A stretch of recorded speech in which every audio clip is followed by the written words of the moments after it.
So like I said, I tried to record this once before and I ended up with a technical issue. So hopefully it'll work better this time. But maybe that was a blessing in disguise because I think I've actually got some better things to say around it this time. So maybe it was all for the better. Tomorrow night starts Sukkot. What I want to talk to you about today is the lessons that we can learn from Sukkot. Sukkot is full of maybe more lessons than we really realize. And these lessons are kind of actually taught to us by example. And because they're taught to us by example, sometimes we can maybe overlook some of the abstractions and some of the things that there really are for us in here. But that's kind of what I want to focus on, is taking a look at what some of those lessons really are. In Leviticus, or VIII 23:7, it says to dwell in a sukkah for 7 days. And then it goes on to say that you may know that I made the children of Israel dwell in a sukkah. Back in the wilderness, of course. Now, that's kind of an interesting statement. There's several things I want to try to take a look at in this statement. Is first of all, he says, do it so that you could know. Well, don't we already know? I mean, we know it happened, right? So on some level, we know it happened, right? We know that they dwelt in sukkahs. But do we really know what that means if we don't do it ourselves? Okay, I mean, some things you just simply have to experience to really know them, right? I mean, I can describe to you how, they were toughing it in the wilderness. We can imagine in our minds how rough life must have been for them. But do we really understand how rough life was for them unless we actually do it ourselves? Okay. So he's telling us, do this so that you'll know. Well, by know, what he's really saying is experience, because, at some level we know it, but there's a deeper level that he wants us to understand the experience by. And this was life for Israel for 40 years. And I guess this festival can really give problems to a lot of prosperity preachers, who teach you that, if you'll just give my ministry $1,000, well, God will give you $100,000 back. And you'll just become rich off of giving to my ministry, right? But God wants us to remember that these people did not get rich in the wilderness. They lived a very modest life. However, there is something that is important to understand here. They lived in a very simple sukkah. However, God did do some supernatural things for them, right? I mean, they didn't have to go buy food. It just rained down from heaven, right? They had cloud by day, they had a fire by night. So they were actually the only nomads in the desert who had air conditioning, right? Somehow they found the materials to make their tents, right? So they had the things they needed. They had food, they had shelter, they had air conditioning. Okay, so they actually did prosper for their circumstances. I mean, most people living this kind of a lifestyle would have to do what? They'd be, dealing with the heat of the day. They would have to go out and hunt for food. They would have to plant crops. Israel didn't have to do any of that. So if you judge their level of prosperity by their circumstances, this was a very prosperous lifestyle for their circumstances, right? I mean, some of it had some divine help involved, okay, because God supernaturally intervened to send them food and to make life more comfortable. Okay, so one of the things that people have to realize, if you're really asking yourself, am I really prospering the way God says to prosper? Well, what is prosperity? You have to understand what is par for the course that you're playing on, right? I mean, if you go play 18 rounds of golf, par is usually about 4 shots per hole. Some of your shorter ones are 3 shots. Some of your longer ones are 5 shots, right? But you have to understand what is par for the course that I'm playing on, okay? If you live in Venezuela, nobody's really getting rich in Venezuela right now. I don't think there's any new millionaires living in Venezuela in the last year or two, because they're suffering from hyperinflation. Their inflation rate over the past 12 months is 48,000%. They've got a shortage of food. They can't buy all the food they need. They can't buy the parts they need for their cars. You know, a lot of times your car breaks down, you just have to park it there because they can't get the parts they need. They can't get medicine that they need to get them well. But if you can buy all the food you need for the week and stand in line less than 5 hours during the week to do it, that's prosperity for people who live in Venezuela right now. Okay, you have to understand what is prosperity, what is par for your course, what is parity for you. Okay, and that's part of what Sukkot is aimed at teaching us, because God is saying to remember what life was like in the wilderness. And he said to do this when they came into the land. Now, why when they came in the land? Because basically they were Sukkoting until they got to the land. But he knew when they got to the land, they were going to be living in a very rich land. It was very rich on natural resources. And it was going to be very easy for them to forget what life used to be like. And for them to forget what it was like before they were in the promised land. So he wanted them to remember this. And I think one of the lessons that we're supposed to learn from Sukkot is don't forget your hard times.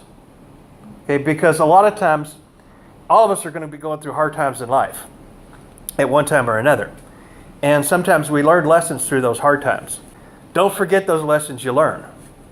Because if you do, you might have to go back and repeat them. This is a picture that I found on the internet when I typed in the word slums, and this picture popped up. Okay, I was looking for some really bad looking housing. But if you look at this, you can see this is still nicer than a sukkah, right?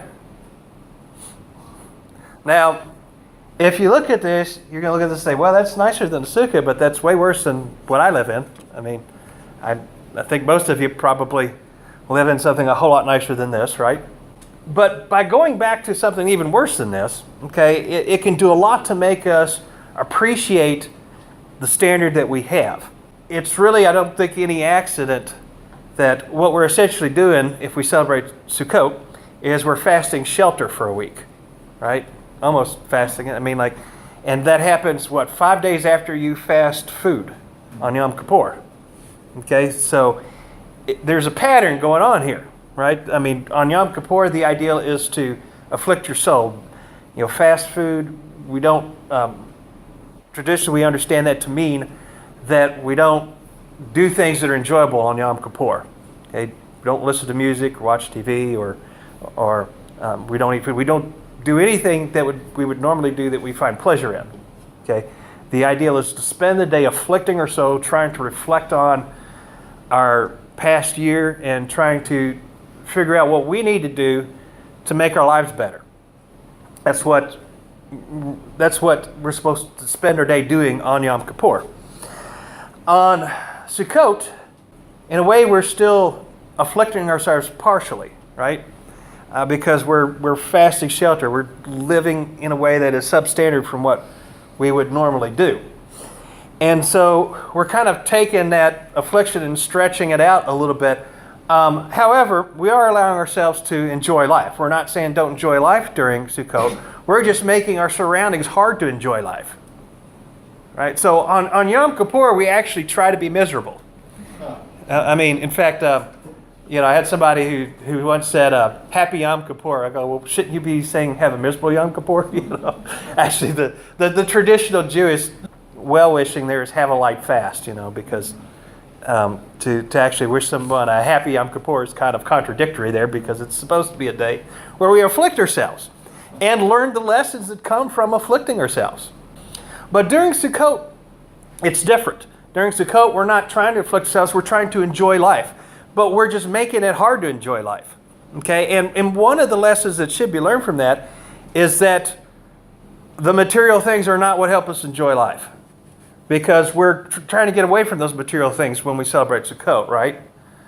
And part of the lesson you should be learning from Sukkot, if you enjoy that week, which you should have an easier time doing, delighting yourself in the Lord during that week, it helps us understand that those material things we're getting away from are not what makes us happy.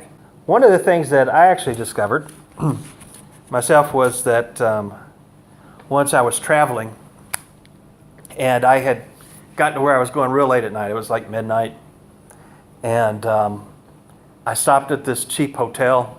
I didn't really have time to look around for a lot of hotels. So I stopped at one that it looked pretty bad, But I thought, well, it's late. I don't have a lot of time looking around. I looked at one room, and the first thought that entered my head was, and this will give you a picture of how unimpressive the hotel room was. But the first thought that entered my head was, well, if I can sleep in a sukkah for a week, I guess I could stay here for a night. So even though I was thinking of that in kind of a humorous way, that's exactly what Sukkot is about. Okay, it's intended to actually lower your expectations and to make you thankful for what you have. One of the purposes for Sukkot is to make you joyfully thankful for what you have. Not just thankful, but joyfully thankful. I have head knowledge of the fact that I should be thankful for my house and for the fact that I have a nice car and for the fact that I have a job and for the fact that I might have whatever I do have that's good in life. I might have head knowledge of the fact that I should be thankful for those things, right? But how many people are really joyfully thankful? I mean, how many people are actually excited about the fact that you make what you make? How many of you are really excited about the fact that you live in as nice of a house that you live in? Or how many of you are more likely to think, gee, I wish I could make my life better?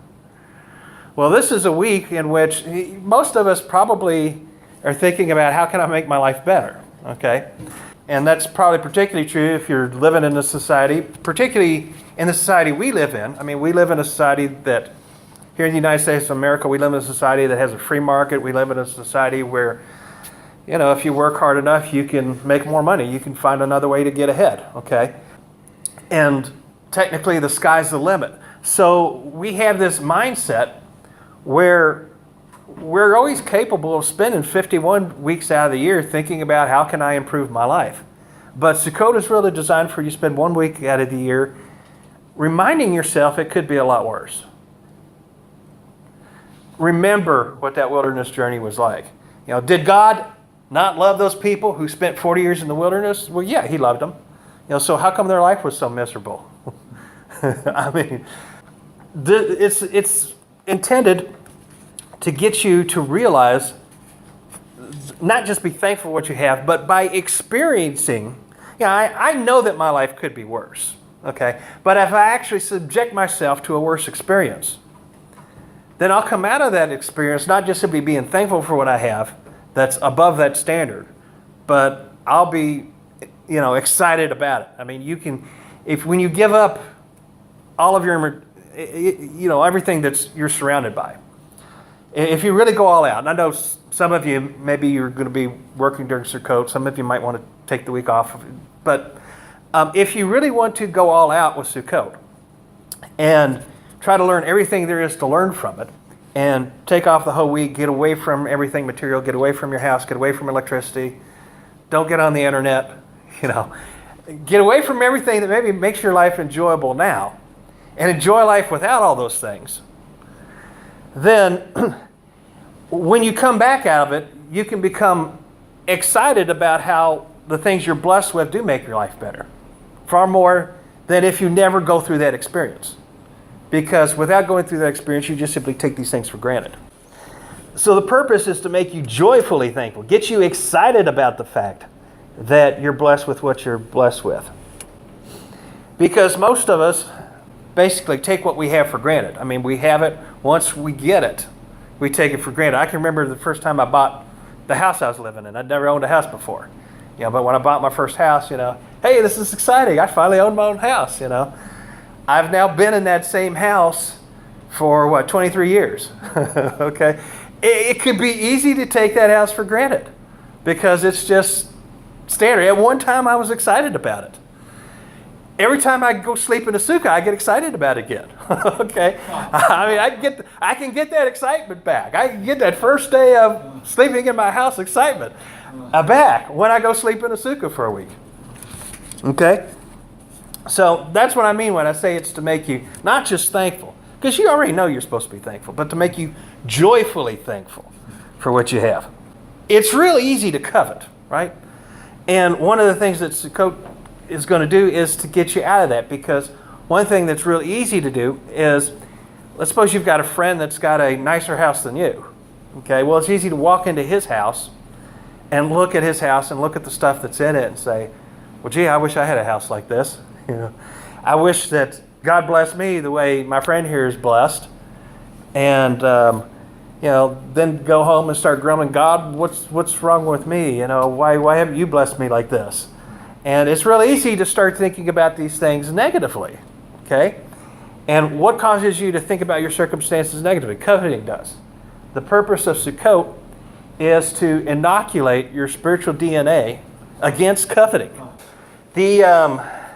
The secret to being happy with what you have is basically expect less, okay? And that's kind of what Sukkot does. Don't cover. God teaches us to expect less by teaching us to not cover. Remember the wilderness. Things could be a lot worse. Okay, and God was with those people who were in much worse circumstances than we are. And He made those circumstances as good as those circumstances could be.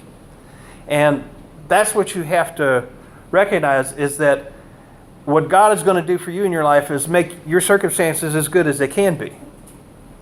But that doesn't mean that your circumstances are going to be as good as you want them to be. So that's what we have to remember. There are a lot of ways you could learn these kind of lessons. I mean, celebrating Sukkot isn't the only way to learn this lesson, but it's a great way to learn this lesson. Because what happens if someone takes everything they have for granted and they're not thankful to God for what they have? I mean, let's suppose you're God, you want someone to be thankful for what they have, and they're not getting it. They're just, taking what they have for granted. What does God have to do to that person? Give stuff away. Well, let's think about Job. What happened to Job? He lost everything he had. He lost his kids, he lost his house, okay, he lost most of his possessions. He was stricken with sickness. But he came through that ordeal. He was still thankful to God for it. That's what has to happen to some people. Some people have to lose the blessings that they have in order to be thankful for them. And sometimes God has to take away what people have so that He can give it, and then give it back to them, just so they can be thankful for what they have. The purpose of Sukkot is to keep you from having to go through those awful experiences in order to be thankful for what you have. In the wilderness, one of the things about Sukkot, one Sukkot tradition is that you eat a fall harvest food that you've never eaten before. That's one of the things that's done according to Jewish tradition. Now that's kind of different from what happened in the wilderness. Because what happened in the wilderness? They ate the same thing every day. It was manna every single solitary day. No change in the diet. Okay? So how do we remember that? Well, we remember that by doing the exact opposite. We eat something we haven't eaten before. And so a lot of you are thinking, well, how is that remembering the wilderness journey? Okay. Well, what I want you to understand is that, first of all, I definitely believe that God put it in the heart of Jewish tradition to do this. And that He did it in order to teach us a lesson. In a way, you can learn the same lesson from both things. Whether you're talking about eating manna every day or ramen noodles every day versus eating something you've never had before during Sukkot. You're kind of learning from the same example, but from a different aspect. Because eating the same thing every day, you're learning by negative experience. Eating something different is causing you to learn basically the same lesson through a positive experience, right? And I think that the lesson to be learned in this is that God is actually trying to tell us something that goes beyond just simply why we're celebrating Sukkot a little bit differently than was done in the wilderness. I think that He's trying to tell us, I want you to learn from positive examples, not negative examples. I would rather you learn from your blessings than learn from your trials and adversities. Okay? I think that's the lesson and why we celebrate it this way, instead of eating the same thing every day. Because if you can learn the same lesson through a positive example, you don't have to go through adversity, right? So if you can learn to appreciate the blessings God's giving you by taking joy in those blessings, then He doesn't have to put you through the pain of taking them away for you to enjoy them. He doesn't have to teach. If you can learn from positive example, you don't have to learn from the negative example. So, I think one of the lessons in this is that God wants us to learn from the positive example. So when we are blessed, when something positive happens to us, we need to never take that for granted. We just need to stop. We need to dwell on it. We need to find everything good in it we can. Okay? We need to learn to appreciate the things we have and not grumble about the fact that they're not better. Okay? I have been, for about the past 2 years, I've been working as a contractor. I haven't had a permanent job, but I've been working on a temporary basis now for 2 years. And it might be real easy for me to grumble and say, and right now I'm working on one that's supposed to be over with in 2 months. And it could be real easy for me to grumble and say, oh, gee, what am I going to do in 2 months? And to focus on the negative side of that. But what I really should be doing is focusing on the positive side, because maybe there's a job out there that it's not out there right now, but it's going to be out there in 2 months, and it's going to be just perfect for me. So maybe that's actually a blessing in disguise rather than having a permanent job now. Maybe there's something better in 2 months. I don't know. I don't know what lesson there is that I'm supposed to be getting out of what I have. But I do know from what I see in Sukkot that God is telling me to appreciate what I do have and not focus on how it's not as good as it could be. If you don't want your life to be filled with learning lessons through adversity, then fill your life with appreciating the blessings that have been sent your way already. Oh, and here's another thing. Not only they eat manna every day, but God killed the people that complained about what was on the menu, which is something you might want to remind your kids if they complain about what's for dinner. But anyway, purpose number 2, learn what's really important in life. Now, as I said before, if you really want to do Sukkot up big and learn everything there is to be learned from it, just take off the week, get away from everything. Because by getting away from everything, you I think it does a lot to help you learn what's really important in life. Money isn't really what makes you happy. There's a lot of rich people that are miserable. And it seems like every week we're hearing in the news about another celebrity that has committed suicide, right? And let's face it, money did not make them happy. Their fame did not make them happy. Okay, their status in society, whereby they were looked up to and envied by most of their friends that they knew, did not make them happy. Okay? So what is going to make you happy? I mean, I think that the only thing that's really going to make people happy is their relationship with God. And of course, that's something that He teaches us through example in our relationships with our family and our friends. And if we don't find happiness in those things, we're not going to find happiness. Okay? Somebody who doesn't want a relationship with God is never going to be happy. He's always going to, if he's running away from that, okay, he's running away from the only thing that is ever going to truly make him happy. And he's never going to find it in something else. He might spend his life thinking that if he can just get money or success or fame or what all these suicidal celebrities have had that they still killed themselves possessing, a lot of people spend a lifetime trying to get those things, thinking it's going to make them happy. But if you can find joy in Sukkot, where we get away from all this stuff, all this material stuff, and still find happiness in it, then all of a sudden we're going to learn to appreciate what really does make us happy in life. one story that kind of comes to my mind about this was, do any of you all know who King Edward the Eighth is? Yeah, most people haven't heard of him because he wasn't king for very long. He was king during 1936, and he gave up the throne because he was told that he could not be king and marry the woman he wanted to marry. He wanted to marry a divorced woman, and they said that's not appropriate for a king.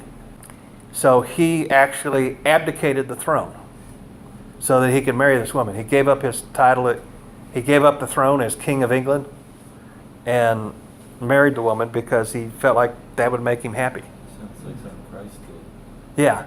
Yeah, that's exactly what Yeshua did for us, right? He gave up his throne for us. That's what Sukkot is about. It's about giving up the things that we think gives us some sort of temporal pleasure so that we can find out what really makes us happy. Now, I want you to take a look at these two photos here. The one on the left, okay, the one on the right you've already seen, that's a sukkah, right? The one on the left, that looks like a really nice place, doesn't it? And essentially what you're looking at in that photo on the left that's Buckingham Palace. Okay, that's the place King Edward gave up when he married the woman that he married. Okay, so now let me ask you this: is that a big difference in the standard of living, or is that a small difference? Yeah, that's a really big difference, isn't it? Okay, now I don't think King Edward went to live in a sukkah. Okay, but what I do want you to understand is I'm drawing this comparison in order to help you understand that the Messiah made an even bigger sacrifice than King Edward. Okay? Because he gave up a place that was a lot nicer than Buckingham Palace. Right? I mean, he gave up his heavenly throne. I guarantee you that's a lot, Buckingham Palace does not compare to heaven. Right? And he came to earth, which pretty much, this contrast is not as big as the difference between heaven and earth. Okay? So, and of course, this is something that is, I guess, very timely here because we do know from the records that we can see in the Gospels that Yeshua probably was born around Sukkot, right? Because we do know that when Mary became pregnant, we do know who was serving in the temple at the time. If you kind of compare those records and fast forward 9 months, that kind of places his birth within about a 2-week time period of Sukkot. And Sukkot is very much teaching us the lesson that is all about what he did when he was born, which was giving up the throne, giving up his heavenly home, and coming down to earth because he loved us and wants to be with us. I think that's why I think that another purpose for Sukkot is to inspire us to sacrifice. To inspire us to, first of all, to help us appreciate the sacrifice he made for us, but also to help us understand that there's really not too small of a sacrifice we can make when it comes to money or comes to time or anything that's earthly in order to make the lives of the people that we love, our family, better off. Because if he can do that for us, shouldn't we be able to do that for our family? I think that's most of what I have here. This is basically, like I said, this is basically what Sukkot is about. And, the commandment was given to Israel in the land. Technically, maybe some people might argue that if you're not living in the land, you don't really have to celebrate it. And I guess, technically that's true.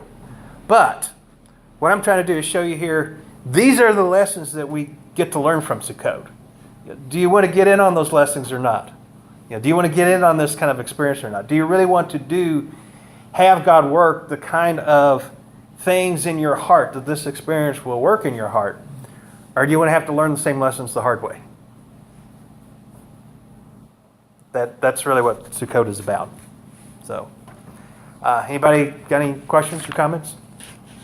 All this is just temporary, the sufferings of this time or whatever. It helps you appreciate things, because I remember after, Kippur, sometimes you might have a meal, even if it doesn't matter what you eat a lot of times, or drink. It's going to probably taste and enjoy it so much more after going without it. Yeah. You know, and you appreciate what you have. But I was thinking of one train of thought during your message, and that was good. Thank you for sharing that. Was, you know, the idea of this booth or this hut would have been, or this sukkah would have been nicer. How could they have appreciated that if they left the palace or whatever, or Egypt, at least if they had all kinds of food and leeks to eat or whatever they had, you know, or normal meals to eat, you know, or porridge or whatever they were fed, and they had this and this and this and this. They had these things that they liked in their life, or that they learned to, not necessarily liked, but they learned to appreciate. Right? They became comfortable or accustomed to this way of living, and then they had to go out and change. A lot of people didn't like the change, right, of the newness of life.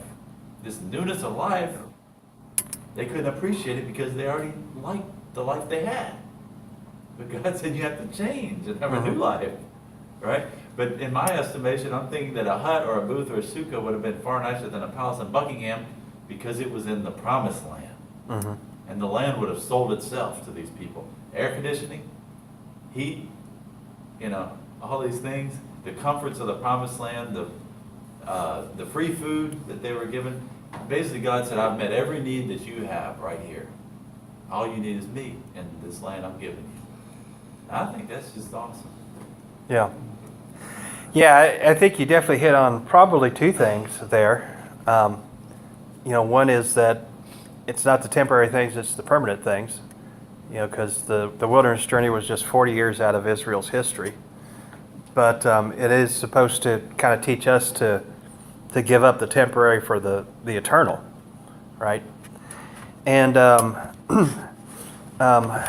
when you compare the wilderness journey with what their life was in Egypt, there are some things that are worse, but some things that were better. Yeah, materially it wasn't as nice, no question about that, because they had nicer places to stay, nicer food, and you know, they had really nice food in Egypt. They had a lot of variety of food in Egypt, right? But at the same time, they weren't free. Slave mentality. Yeah. Worked real hard for it. Yeah. I mean, they were enslaved to Pharaoh. They had to work hard every day. They never got a break. They paid a pretty steep price for the material things that they had. In fact, what were they doing? They were really trading the eternal for the temporary when they were in Egypt. But when they got out to the wilderness, it was the other way around. They had traded the temporary for the eternal, because now they were experiencing the supernatural intervention of God in their lives. You know, He was teaching them the right ways. They were learning it in the wilderness. So they were learning, you know, they were sacrificing they were losing the temporal and gaining the eternal. They're finally free. Yeah. You know, the slide you showed about Buckingham Palace versus the Uh-huh. Sukkah hut. Yeah. It's really an interesting comparison to see those side by side. Here you have the luxuries of a palace versus this little dwelling, humble dwelling that you can be there with your Savior, with God. Okay, which one will you be? Now here Moses basically came from Buckingham Palace. Yeah. He was in the palace with the Pharaoh or the Egyptians or whoever. He was the prince. Yet he left the palace. The other people were slaves. They may have had the slums, which, like you showed in the slide, were still nicer than the little sukkah booth. Even the slum probably had maybe at least an outhouse or running water. You could access all kinds of foods nearby. Go to a KFC on the corner or something, you know, whatever you wanted. They wanted to return to But Egypt. now most of the Israelites, I mean, these slides really, they help teach, you know, the visual learning tool. You think about the Israelites slaving in the slums, but yet you did have both. The palace would have been so hard to leave, like for the rich man, Yeah. to leave Buckingham Palace to come to that. Why would he go there? Why would he come to this place and leave all those things, the pleasures of Egypt, you know? But yet Moses did leave Buckingham Palace. That's the interesting thing.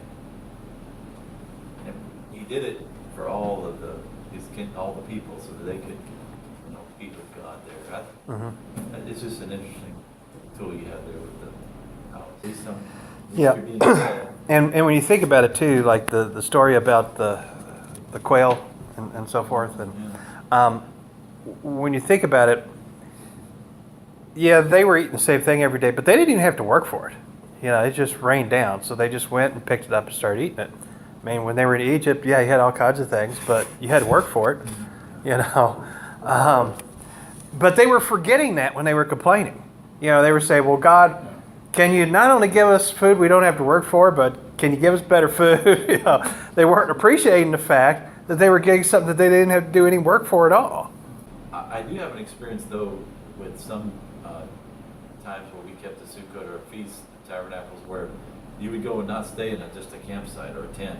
You would stay in a really nice condo or a really nice hotel or a really nice place. And usually what would happen is when you would leave that time, it would be an extreme letdown to go back to your house. Yeah. Because you went to stay in a place that was 5 times as nice or 10 times as nice as where you lived. But it's fun. So anyway, maybe that's another avenue. Modern Maybe some people are doing it kind of backwards, Yeah. but maybe they also appreciate the fellowship of being around lots of people and God's people, and just hearing His Word every day, and singing praise, giving sacrifice to God every day, and they enjoyed that. Just being with God every day for 8 days, and then having to go back. It's like, I'd rather just be with You, Lord. I guess if not, we'll just pray and then eat. Heavenly Father, we just thank You for this day, and we just ask that You help us to never forget the good things You've blessed us with, and to always be able to appreciate that and to learn from Your blessings and not from adversity. In Yeshua's name we pray. Amen. Yeah.